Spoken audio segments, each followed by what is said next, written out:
Bom dia a todos. Hoje eu vou ler a lição 100 do livro Caminho, Verdade e Vida, Auxílios do Invisível. E depois de passarem a primeira e a segunda guarda, chegaram à porta de ferro, que dá para a cidade, a qual se lhes abriu por si mesma. E tendo saído, percorreram uma rua, e logo o anjo se apartou dele. Atos, capítulo 12, versículo 10. Os homens esperam sempre ansiosamente o auxílio do plano espiritual. Não importa o nome pelo qual se designe esse amparo. Na essência, é invariavelmente o mesmo, embora seja conhecido entre os espiritistas por proteção dos guias, nos ambientes católicos por intervenção dos eleitos, e nos círculos protestantes por manifestações do Espírito Santo. As denominações apresentam interesse secundário. Essencial é considerarmos que semelhante colaboração constitui elemento vital nas atividades do crente sincero. No entanto, a contribuição recebida por Pedro no cárcere representa a lição para todos. Sob cadeias pesadíssimas, o pescador de Cafarnaum vê aproximar-se o anjo do Senhor, que liberta, atravessa a sua companhia os primeiros perigos na prisão. Caminha ao lado do mensageiro, ao longo de uma rua. Contudo, o emissário afasta-se, deixando-o novamente entregue à própria liberdade, de maneira a não desvalorizar-lhe as iniciativas. Essa exemplificação é típica. Os auxílios do invisível são incontestáveis e jamais falham em suas multiformes expressões, no momento oportuno. Mas é imprescindível não vicie o crente com essa espécie de cooperação, aprendendo a caminhar sozinho, usando a independência e a vontade, no que é justo e útil, convicto de que se encontra no mundo para aprender, não lhe sendo permitido reclamar dos instrutores a solução de problemas necessários à sua condição de aluno.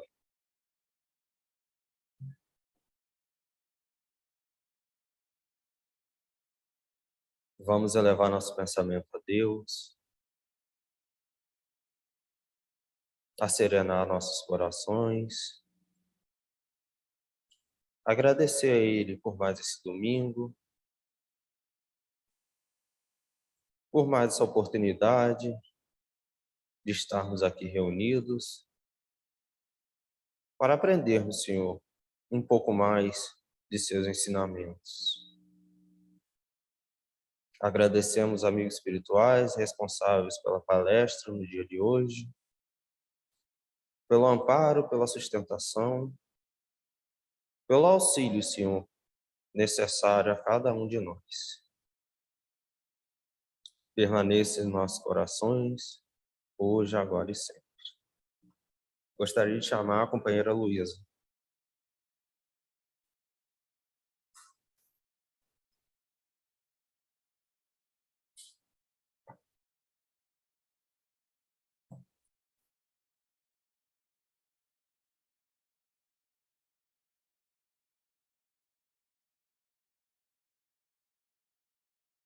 Bom dia a todos, seja uma manhã de paz para todos nós, e que a gente possa aprender um pouquinho com Dona Modesta e aqueles que trabalham junto dela, né?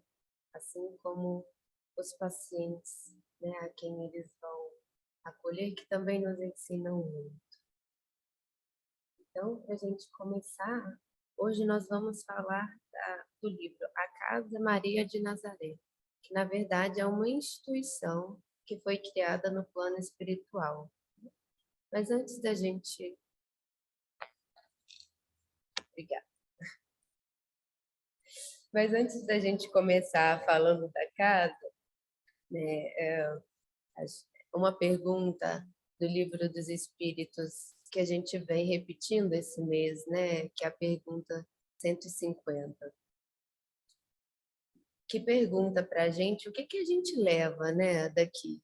E a resposta é que a gente só leva aquilo que a gente aprende, aquilo que a gente agariou, aquilo que a gente conquistou. Seja isso bom ou seja isso ruim, né? Seja isso aquilo que a gente conquistou da moral ou seja aquilo que a gente, né, adquiriu de vícios.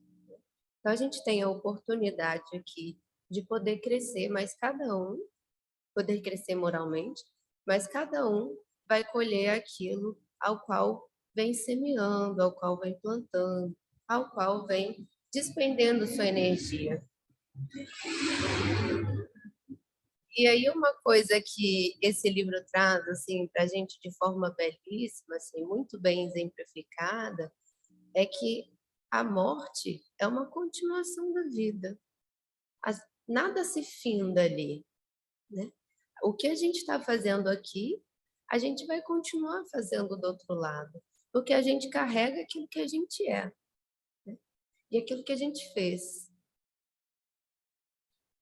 E aí o que eles vão trazer para a gente é que se eu vim do mundo espiritual com conflitos, eu vou chegar aqui na Terra com os mesmos conflitos dos quais eu vim. E se eu continuo com esses conflitos, eu vou embora com esses mesmos conflitos que eu preciso dar conta. Então é realmente uma continuação. E aí uma pergunta que eu gostaria de fazer para a gente começar é: o quanto a gente vem se preparando para a vida espiritual? Porque na Terra a gente fala de aposentadoria, a gente fala que a gente tem que pensar no futuro, né? Os jovens são o futuro, né, da nossa sociedade, e com toda razão, a gente precisa realmente pensar no nosso futuro aqui na Terra, mas o quanto a gente também está despendendo energia para pensar no nosso futuro enquanto espírito. O que que a gente vem fazendo, o que que a gente vem trabalhando e o que que a gente pode fazer pensando nisso. Então a gente vai guardar um pouquinho essas perguntas e aí depois a gente retoma elas no final. E aí, para a gente começar, a gente vai falar da instituição, né? O que que é a Casa de Maria de Nazaré? A Casa de Maria de Nazaré, ela foi uma intuição recebida, né, em desenho, e ela cuida de mulheres, mulheres que foram marginalizadas durante a vida na Terra, né? E aí ela vai cuidar dasquelas que sofreram assassinato, dasquelas que se suicidaram, das negras, das brancas, né? Ela vai cuidar de toda e qualquer mulher que sofreu na Terra e que sofreu com as condições sociais da Terra, né?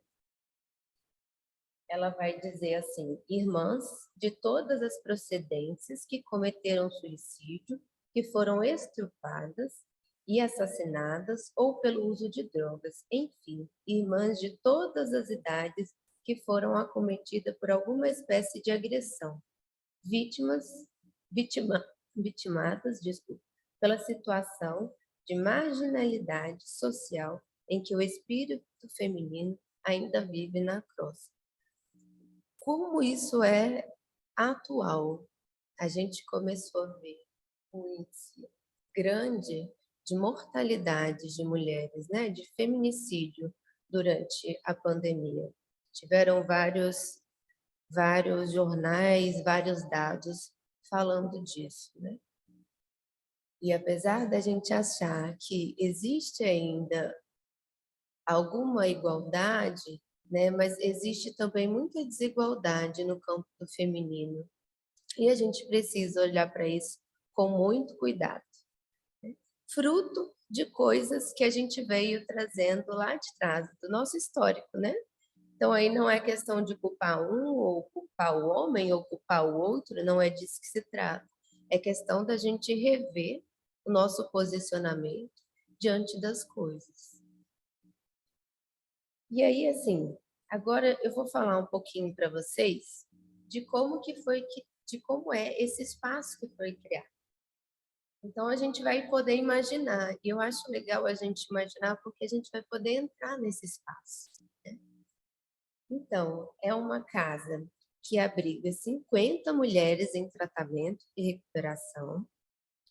A Casa de Maria é uma construção muito simples, acolhedora. Possui um amplo quintal, com pequeno pomar e uma hortaliça, na quais as nossas irmãs, quanto melhoram, costumam trabalhar. Na verdade, é um complexo de casas que abrigam, no máximo, 3 moradores. No total, até o momento, temos 30 casas construídas, mas ainda não estão todas ocupadas. Preferimos assim, começar devagar, de início. Contraímos 3 casas, depois passamos para 6 e hoje temos 30. Todas elas são iguais, embora pintadas com cores diferentes, emprestando interessante colorido ao complexo. Então, assim, todas elas têm os mesmos instrumentos, elas são iguais, mas elas têm o seu pequeno destaque de diferença na cor. Isso parece um pouco como somos nós, né? Nós temos, todos nós, as oportunidades que Deus dá. E Ele é justo, então Ele dá a todos a oportunidade. Só que todos nós temos cores diferentes, ou seja, todos nós temos necessidades diferentes. Então, a cada um de nós será dado uma oportunidade de acordo com aquilo que a gente necessita. E aí, a dona Modesta continua descrevendo, né? Cada casa possui uma sala, um quarto, uma copa conjugada com cozinha, um banheiro e pequena área de serviço. Porém, todas elas, a entrada, tem um jardim com flores variadas. As construções formam uma espécie de U ao inverso. E ao centro, temos um jardim central com 2 fontes luminosas que funcionam noite e dia. Então, as casas, elas foram construídas de modo a formar um U, né? Uma próxima da outra. E no centro, a gente tem um jardim com 2 fontes luminosas. E ela vai dizer que não é desproposital essa fonte, né? Ela vai colocar para nós. A música das águas possui um desconhecido valor terapêutico. Transmite paz e serenidade. Então, o som da água, quando ela cai, é uma música. Não é à toa que quando a gente vai pegar os vídeos de meditação, tem sempre uma aguinha percorrendo, né? A nossa casa é idêntica às demais. A nossa casa, a qual ela está falando, é a casa dela, da Dona Modesta, que é uma das coordenadoras da instituição, e tem mais outras 3, né? Por assim dizer, fecha o U, que se transforma em O. Então, aquele U que a gente tinha, tem uma casa em cima, isso fecha, transformando um O, que é oval, né? Então, lá residem Dona Modesta, Pretinha, Alice, Nair e a Geralda, que também faz parte da coordenação, mas que ela não mora lá, ela mora em outro lugar devido às necessidades dela. E aí ela coloca algo muito importante. As irmãs que vão se recuperando passam a ser enfermeiras daquelas que estão em situações mais graves. Então, à medida que alguém chega, ela vai sendo tratada e, posteriormente, quando ela tiver condição, ela passa a cuidar de outra. Ela coloca ainda que a terapia na casa consiste basicamente em laborterapia. Laborterapia é terapia ocupacional. Essa terapia, ela tem a ideia de que o trabalho tem alguma funcionalidade nessa ociosidade do sujeito. Então, entende-se que o trabalho é terapêutico, o trabalho é aquilo que movimenta, é aquilo que pode transformar. Mas esse trabalho não tem a ver com um trabalho formal, né? Tem a ver com algo de interesse do sujeito, algo que move o sujeito, algo com o qual esse sujeito se identifica. E aí ela continua, as nossas internas trabalham, todas elas possuem de acordo com as suas habilidades, algumas preferem pintar, outras bordar, outras mais escrever. Tá vendo como é de acordo com aquilo que o sujeito se sente convidado, né? Porém, todas elas são responsáveis pela limpeza e conservação da unidade em que temos, temos determinada hora de leitura para todos e aula de alfabetização. E ela vai colocar que, por incrível que pareça, às vezes é muito diferente da nossa realidade, a maioria das pessoas que chegam lá, elas só conseguem escrever o próprio nome. Elas não sabem fazer, não sabem escrever, não sabem ler, não são alfabetizadas, né? E essa é a apresentação da casa que Modesta faz. E para a gente entrar mais profundamente no trabalho que é o da casa Maria de Nazaré, ela vai trazer para a gente 2 casos, né? Os 2 casos são de mulheres transexuais que foram acolhidas pela Casa Maria de Nazaré.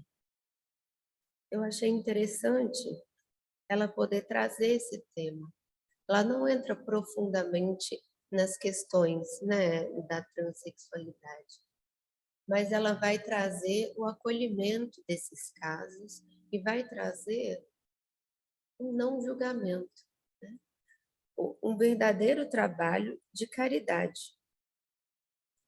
Então, o primeiro caso é o caso da Dora. Seu nome é João, mas ela se identifica com o nome Dora. E aí, a Dora, ela foi ajudada por um sujeito que era vigia de uma casa espírita. Esse sujeito encontra Dona Modesta e fala com Dona Modesta: olha, Dona Modesta, eu tenho um amigo, né, que precisa muito da sua ajuda. E aí, com muita delicadeza, ele traz que é homossexual, né, e que está muito necessitado, fala onde ele está e pede para que Dona Modesta possa ir lá. Dona Modesta prontamente atende o pedido dele, né, dizendo que ela entendia o que ele estava querendo dizer, com todo aquele cuidado que ele tinha, e ela diz que se Dora desejar ser acolhida, assim será. Então ela vai ao encontro de Dora e quando chega lá, ela realmente está em um estado muito debilitado. Chovia no dia, né? E ela estava no meio de uma poça de água. E quando eles se aproximam, eles começam a ver que ali ela não estava sozinha, né? Ela estava com ela estava com 2 ovoides agarrados em seu corpo. E aí o que eles percebem é que se ela não fosse acolhida prontamente, ela também morreria por uma segunda vez, né? Ovoide é esse estado em que as pessoas entram tão para dentro de si que elas perdem a sua própria individualidade. E aí elas agem por instinto. Para sobreviver, elas precisam de energia. E, neste caso, Dora estava fornecendo a energia dela, né? Ela já estava muito febril na chuva e muito doente. Ela, então, é recolhida para casa e é acolhida, né, por aqueles que lá se destinam a cuidar. Então, tem médicos, tem passistas, né? Eles fazem um trabalho muito legal com o hospital o doutor Inácio trabalha, em que muitas vezes um atende o pedido do outro, e isso é muito legal, é algo que talvez a gente devesse aprender a fazer também, porque a gente acha que se a gente está trabalhando em um lugar, a gente não pode assistir a outra. Quando, na verdade, o trabalho do Cristo é um só, né? O trabalho do Cristo não é um no culto Pedro, outro em outra casa espírita. Não, é um só. Todos nós somos filhos, filhos de Deus e trabalhadores, né? Então, onde estivermos, lá estaremos trabalhando. E aí, Dora é ajudada, e eu vou partir para o segundo caso, e depois a gente. Só um ponto importante é que Dona Modesta tem um cuidado muito grande de dizer que não cabia a eles, a julgarem nada da condição, né? Esse espírito era um espírito que se prostituía e ali morreu na rua, né? E ela vem trazendo que não cabia a eles a julgarem, nem pela sua orientação e nem pelas condições em que estavam. O que cabia era acolher, era ajudar e fornecer aquilo que aquele espírito precisava naquele momento.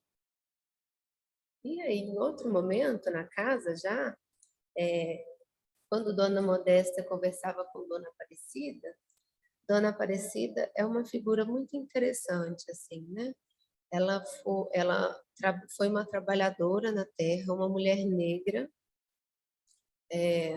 que não foi alfabetizada, mas que tinha uma casa também de caridade, onde ela recebia pessoas com pênfigo, ou como ela coloca também, né, que tinha a doença do fogo selvagem. É uma doença que causa erupções na pele e que pelo que o livro diz, né, eu não conhecia através da fala delas, é, tem um cheiro de queimado, é como se a pele realmente estivesse queimando. Então é uma doença muito, acredito que muito difícil, né, de vivenciar. E ela tinha uma casa que acolhia essas pessoas. E ela conta que nessa casa ela tinha todo tipo de gente, né? Todo tipo de gente gays, héteros, brancos, pretos, crianças, adultos, velhos, novos, todo tipo de gente, de idade, de todo jeito. E aí, então, a Dona Aparecida vai visitar a Dona Modesta e conversando, chega então uma pessoa chamada Tati. A Tati se apresenta e a Dona Modesta pede para que ela conte um pouco de sua história e a Aparecida né, se, se vê pega ali pela história e vai a questionando um pouco mais. Então, Tati foi uma menina, foi um homem, né, que se tornou menina e morreu com 23 anos. Seu nome verdadeiro era Enésio. Ela morava em Aguari, mas sempre estava em Uberlândia. As noites em Uberlândia eram mais movimentadas. Foi lá, numa casa de show, que encontrei aquele que eu pensei viesse a ser o amor da minha vida, a quem ela chama de Antônio. Um homem lindo com seus quase 40 anos de idade. E aí ela vai contando que ela se apaixonou por esse homem, mas esse homem, ela disse que ele era louco, ele batia nela, né? Batia dando socos, dando chutes, até que um dia ele esfaqueou-a e ela veio a falecer. Ela diz que por vezes ela tentou abandonar este homem, ela ia embora, ele a perseguia, e ela fala que tinha ali uma atração muito grande, né? Ela fala de domínio, um domínio que a tomava e que fazia ela continuar com ele. E aí ela diz, eu acho que eu via nele o pai que eu não tive. Ela conta que ela nunca conheceu o pai, sua mãe morreu quando ela tinha 6 anos, e ela foi morar com um tio que abusou dela. quando ela foi morar com ele. E aí ela conta que depois de um tempo em que ela foi abusada, ela começou a se vestir de menina. Mas ela diz que essa identificação com ser menina, com ser mulher, era algo que já tinha dentro dela, né? Ela não acha que foi algo que aconteceu a partir da violência que ela passou, né? E aí a dona Modesta traz uma coisa, traz para a gente assim: Modesta afirma que muitas crianças são espíritos que não renascem com tendência para identificação com o sexo oposto. No entanto, tendo a vida psicológica afetada, adquirem transtornos de personalidade que não conseguem superar. Isso quer dizer que todas as situações são transtornos? Não, né? São conflitos, muitas vezes, que a gente traz, né? E que não necessariamente precisam ser patologizados pelo nosso CID, né? Não precisam ser patologizadas pela forma como o homem patologiza. Porque muitas vezes a gente dá um nome para a gente marginalizar essas pessoas, né? Para a gente marginalizar aqueles que não são iguais a nós. Quando, na verdade, todo o trabalho de Dona Modesta, assim como todos os outros trabalhos que a gente vem falando aqui nesse mês, são para dizer que nós somos, sim, diferentes, mas isso não significa que a gente não possa conviver e que a gente não possa se respeitar.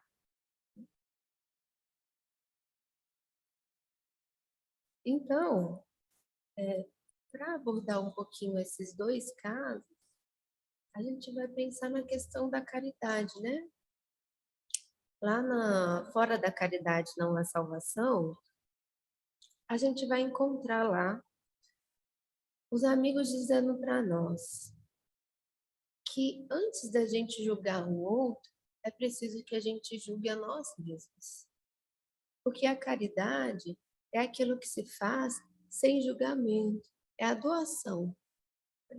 Como Cristo diz, amai a teu Deus de todo o coração e ao próximo como a ti mesmo.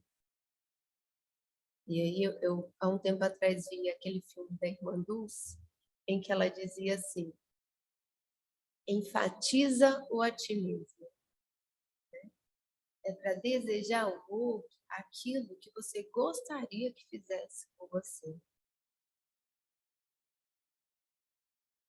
E aí a gente pode pensar o que eu quero dar para o outro.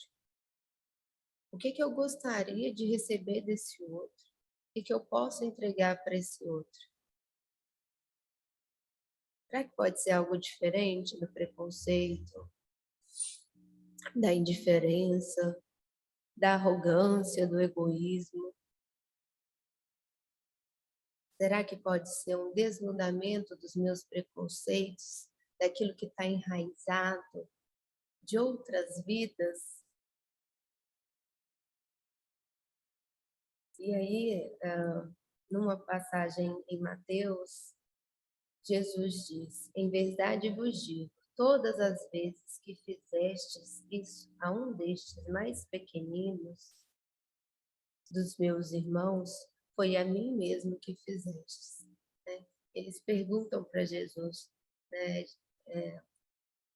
se alguma vez Jesus passou fome, eles tiveram que ajudar, né? Porque Jesus fala disso um pouco antes.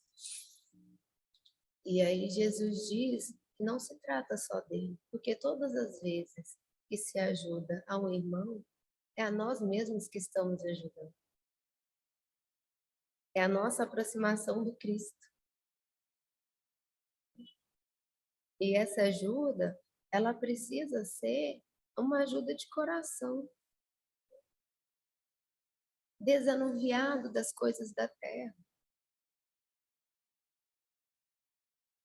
A gente vem criando muitos conceitos que são nossos, que são da matéria,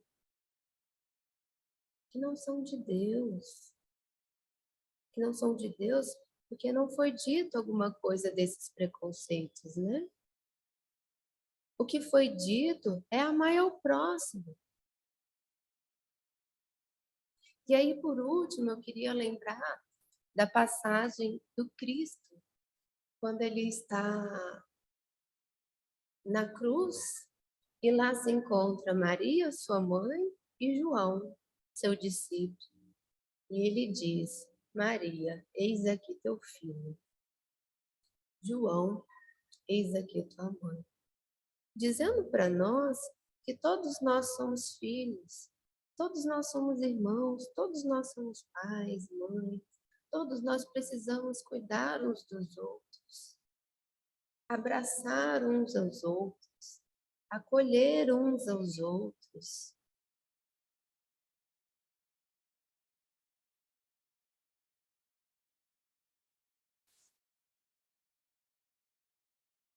E é isso um pouco que esse livro vai trazer desimplicação para a gente.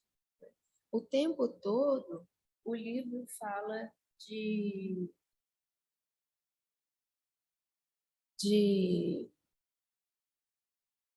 da vida enquanto na Terra e da vida espiritual. É muito bonito como ele traz, assim. É como se não houvesse um tempo lógico, porque uma hora Modesta fala do passado, outra hora Aparecida fala do passado, e aí elas trazem as suas questões do passado para agora em que elas estão desencarnadas aqui no tempo do livro, né? Então a gente tem muito exemplo de como que essa vida continua, mas não do jeito que a gente acha que ela continua. Tem uma frase da Aparecida que é assim, linda, assim, ela diz assim: no fundo eu tinha certeza, no fundo eu tinha certa esperança do céu. Olha que verdade, né? No fundo, a gente tem certa esperança de que quando a gente desencarnar, o trabalho vai diminuir, de que quando a gente desencarnar, a gente vai ver coisas bonitas, a gente vai ver um céu, aquilo mais organizadinho, aquilo mais que traz uma certa paz, uma certa beleza, quando na verdade não é disso que se trata. A gente vai ver ao desencarnar exatamente aquilo que a gente vê aqui. E eu diria que um pouco mais, talvez, porque aqui os nossos olhos nos limitam. Então, talvez, quando a gente desencarnar, a gente vai ver muito mais do que aqui a gente vê. E pode ser que a gente veja muito mais de coisas boas e muito mais de coisas que vão nos afetar quando nós olharmos, né? Essa é um pouco da lição que a gente precisa aprender. Porque se trata do que ela vai dizer aqui. Não sei se era resultado do cansaço. Eu queria descansar. Não é que eu estivesse cansado. Não, não é isso. Mas eu esperava que a nossa luta cessasse. Na verdade, tudo continua. A gente está falando de um sujeito negro, analfabeto, que sofreu diversos preconceitos. Aparecida teve que transformar a sua casa na casa de caridade. Chamava Lar de Caridade. Ela teve que transformar a sua casa para receber os sujeitos com pênfigo. E ainda assim ela sofreu preconceito de espíritas e pessoas que diziam que ela estava roubando, porque como ela teve que transformar a sua casa, né, nessa casa de caridade, lá a sua família comia. Ora, onde mais eles iriam comer se não fosse junto da casa? E aí muitas pessoas diziam que ela estava roubando. Tantos outros queriam lhe tirar a casa. E tem uma certa parte do livro que ela diz: queriam me tirar a minha casa, era a minha casa. E aí ela diz, né? Eu achei que a luta cessasse, mas em verdade o Cristo nunca parou de trabalhar. E Deus ainda continua trabalhando. Quem somos nós para cessar o trabalho? Está lá em João, capítulo 5, versículo 17. Meu pai trabalha até agora e eu também trabalho. Se o Cristo, que foi o sujeito de maior moral que passou pela terra, trabalha, e o Pai, que foi o Criador, trabalha, quem somos nós para não trabalhar? Em verdade, a gente ainda está na escola, a gente está aprendendo. Talvez o nosso trabalho ele ainda vá acontecer. O trabalho em que a gente vai exercer sem os nossos preconceitos, de coração aberto, e entendendo o que é caridade. E assim, uma das coisas que esse livro traz para a gente é a exemplificação desses trabalhadores, destas pessoas, diante disso que a gente sabe que é o trabalho que não cessa. As histórias, as falas, elas são muito bonitas e elas nos enriquecem. Mas o exemplo que eles dão de sempre continuar trabalhando, o exemplo que eles dão de toda vez que surgia no conto deles algum trabalho e eles prontamente aceitarem, sem preconceito, sem mágoa, sem ressentimento, é o exemplo que eles nos dão. Porque, em verdade, o Cristo nos falou muitas coisas, mas aquilo que mais nos toca é o seu exemplo. Porque ele não só falou, ele fez. Ele fez exemplificando tudo aquilo de que disse. E essa é uma das coisas que esses trabalhadores trazem para a gente no livro. E aí, uma das coisas que a Aparecida traz, falando da sua vivência na casa de caridade, foi que ela viu muitas pessoas doentes de pênfigo, maltratando e marginalizando outras pessoas também doentes, quando elas eram homossexuais ou que possuíam alguma diferença delas. Então, os doentes julgavam os próprios doentes. E aí, né, o Coração do Mundo, Pátria do Evangelho, vai trazer para a gente como a gente vive num hospital, né? Haroldo diz, se referindo a esse livro, muito claramente que nós somos um hospital. Quantos de nós não fazemos o mesmo que aqueles que estavam com pênfigo? Doentes da alma, julgamos outros doentes de alma.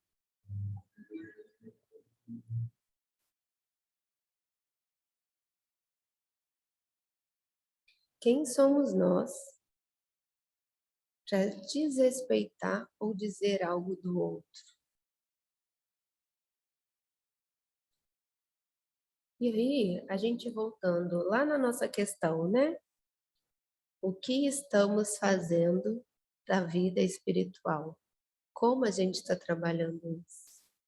Como a gente pode trabalhar isso?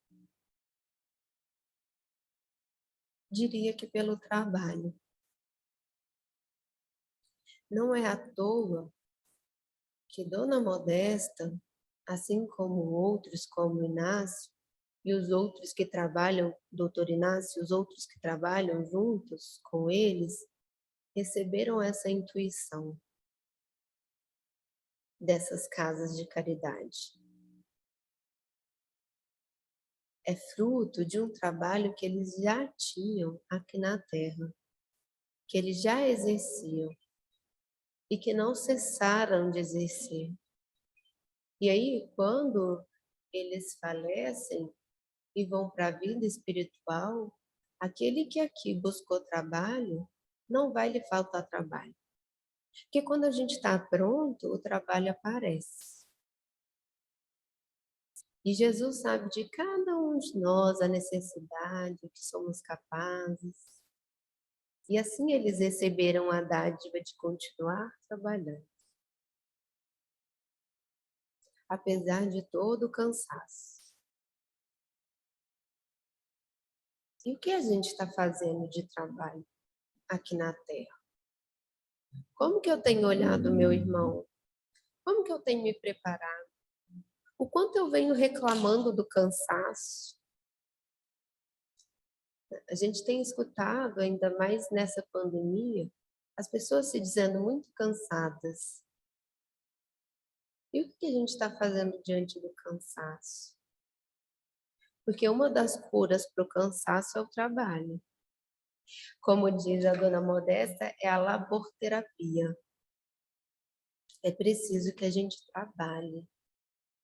E aí esse trabalho, ele não pode ser aquele trabalho que a gente faz daquilo que a gente se propõe numa profissão na Terra, né? A gente só faz aquilo que a nossa profissão exige. Não é desse trabalho que a gente está falando. É de um trabalho que está para além daquilo que nos é exigido aqui na Terra. É um trabalho que está ligado ao mundo espiritual, à nossa condição enquanto espírito e à nossa caminhada em evolução. E isso não precisa da gente criar uma instituição para fazer. A gente pode fazer no nosso próprio trabalho, no trato com as pessoas, a gente pode fazer na nossa própria casa, a gente pode fazer com os nossos amigos, a gente pode fazer quando vê alguém triste, a gente pode fazer quando alguém nos solicita algo, quando passamos a rua, a gente pode fazer quando uma instituição precisa de uma ajuda.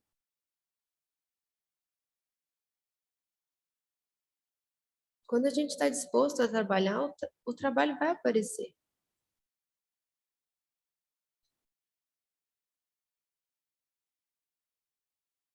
E aí, para a gente caminhar para o fim,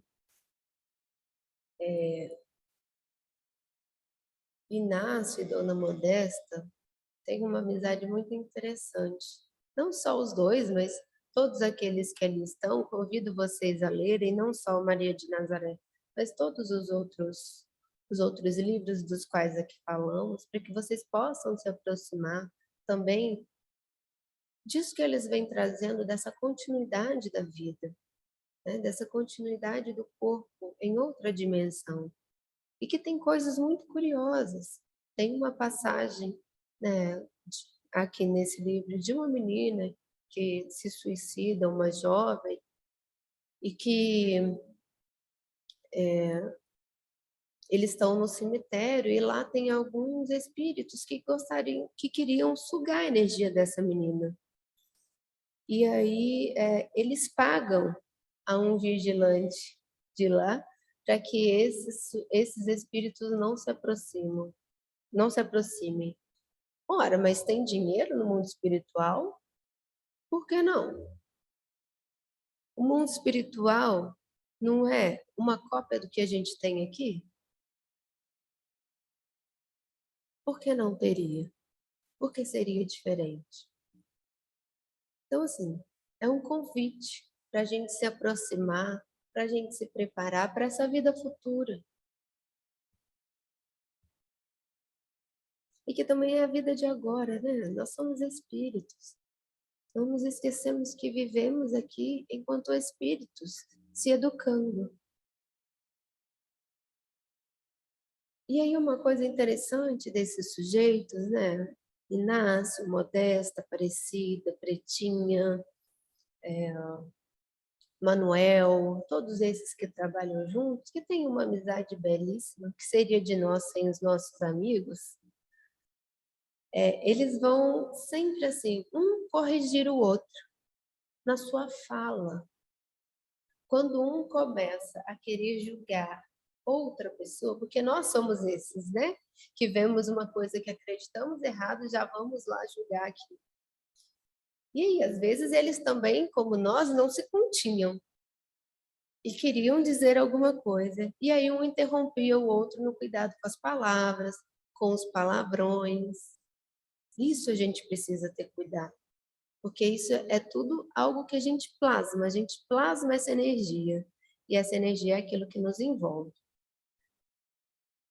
E aí a gente vai lá em Efésios, capítulo 4, versículo 27, que traz assim para a gente: não saia da vossa boca nenhuma palavra torpe, mas só a que for boa para promover a edificação, para que dê graça aos que a ouvem. Então, nos chamando a atenção para o cuidado com as nossas palavras, para o cuidado que a gente tem que ter no trato do outro e ao falar do outro. Que às vezes a gente espera o outro ir embora e aí a gente dá as costas e começa a falar desse outro, né? Somos espíritos, gente. O que eu falo aqui vai chegar lá. E aí? Nos lembremos disso. Eduquemos o nosso pensamento. Hoje, para que amanhã a gente possa chegar lá como sujeitos mais educados, mais disciplinados e pronto para o trabalho ao qual vamos ser convidados. Porque, em verdade, a vida aqui é uma continuidade. A gente vive aqui e dá continuidade lá. E se a gente não muda aqui, lá não vai ser diferente. Nós vamos colher aqui e lá tudo aquilo que a gente vem plantando.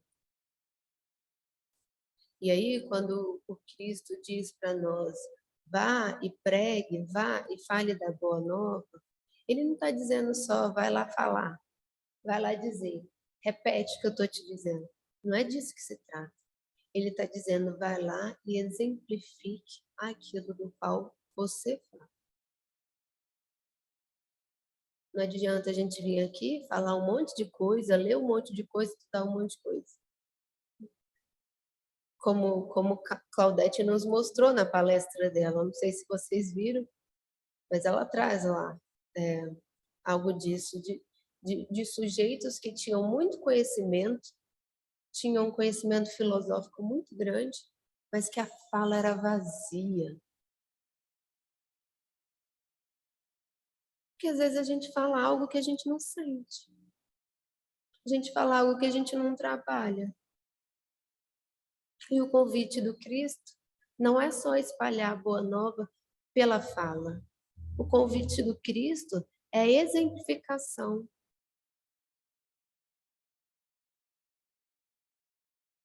É exemplificação. Não é à toa que todos os seus discípulos são para nós exemplos. Inclusive Judas, que a gente coloca como errado, que a gente julga. Quem somos nós para julgar alguém que foi discípulo do Cristo? Então, eles não foram escolhidos à toa e não viveram o que viveram à toa. Também foram aqueles que exemplificaram aquilo que o Cristo veio trazer.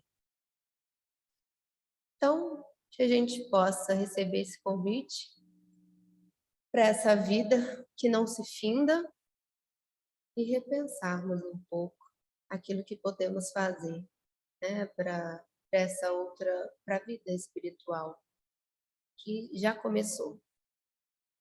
Que a gente possa trabalhar. Bom domingo para todos nós.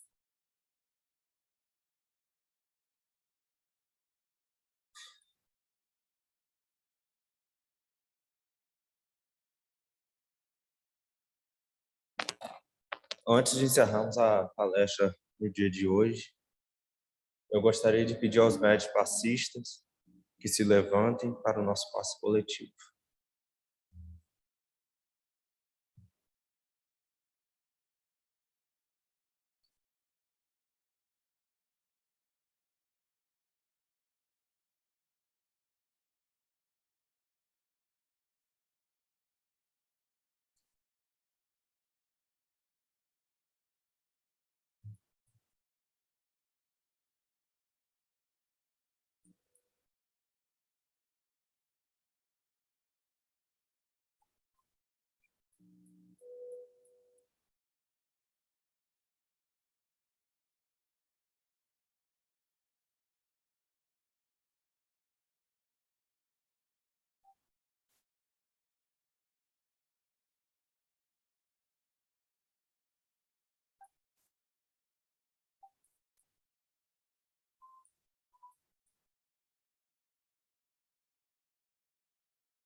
Vamos elevar nosso pensamento a Deus. Pai misericordioso, agradecer a oportunidade de estarmos vivos, a oportunidade, Senhor, de cada ensinamento.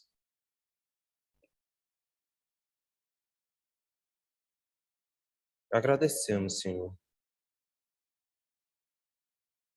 o seu amparo, a sua sustentação em todos os momentos, Senhor, de nossa vida.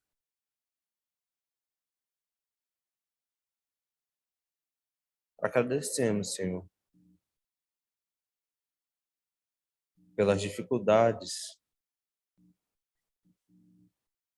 que nos faz, Senhor, olharmos um pouquinho para dentro de nós, que nos faz, Senhor, nos melhorar e evoluir, Senhor,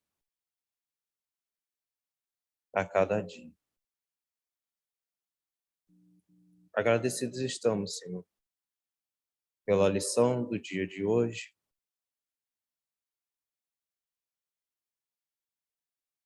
pela lição, Senhor,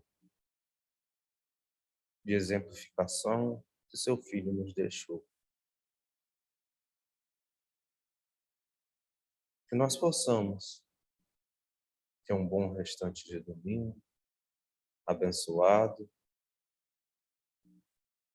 e agradecemos, Senhor, aos nossos amigos espirituais que sempre nos acompanham. Que assim seja.